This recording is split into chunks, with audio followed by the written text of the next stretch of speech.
বিয়েতে যাওয়ার জন্য 3টে শাড়ি বেছেছিলাম, তার মধ্যে আমি এটাই পরেছি, যেটা সরস্বতী পুজোতে আমি রিসেন্টলি পরেছিলাম। ভাবলাম যে এই সিম্পল শাড়িটাই ভালো লাগবে। তো তোমাদের কাছে কেমন লাগছে আমার আজকের এই লুকটা অবশ্যই কমেন্ট করে জানিও।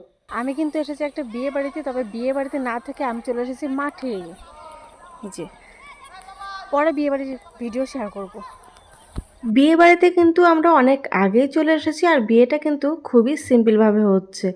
আমার জায়ের বাপের বাড়ি, মানে আমার জায়ের ভাইয়ের বিয়ে। হঠাৎ করে বিয়ের প্ল্যান হলো আর আমরাও কিন্তু চলে এলাম।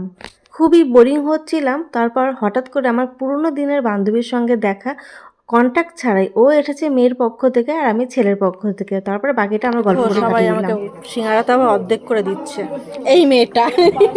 এই না ফুল নেই, তুই খাবি না। এখন এখন ক্যামেরা, যে ক্যামেরাটা অন করলাম তখন আশা বললো যে করেছিলাম ওই বোতলে জল আছে, জল জল খাবো আমি হাতে করতে পারছি না। পুরোনো দিনের বান্ধবীর সঙ্গে, অ্যাকচুয়ালি ও আমার অনেক ছোটোবেলার বান্ধবী, তো ওর সঙ্গে দেখা হয়েছে হঠাৎ করে। তাই ওর সাথে গল্প করতে করতে কখন যে বিয়েটা কমপ্লিট হয়ে গেলো আমরা কিছু বুঝতেই পারলাম না। এবার আমাদের বাড়ি ফিরতে হবে এবং ওইদিকে খেতেও বসিয়ে দিয়েছে, তাই খাওয়া দাওয়া করে বাড়ির দিকে রওনা দিয়ে দিলাম। আজকের এই ছোট্ট ভিডিওটা কেমন লাগলো অবশ্যই কমেন্ট করে জানিয়ে। দেখা হচ্ছে শ্বশুরবাড়িতে গিয়ে। এইমাত্র বিয়ে বাড়ির থেকে এলাম আর এসে দেখি আমার ঘরের অবস্থা ঠিক এরকম। আমিই করে রেখেছি। এক জায়গায় যাওয়ার সময় আমি সব কিছু এলোমেলো করে যাই।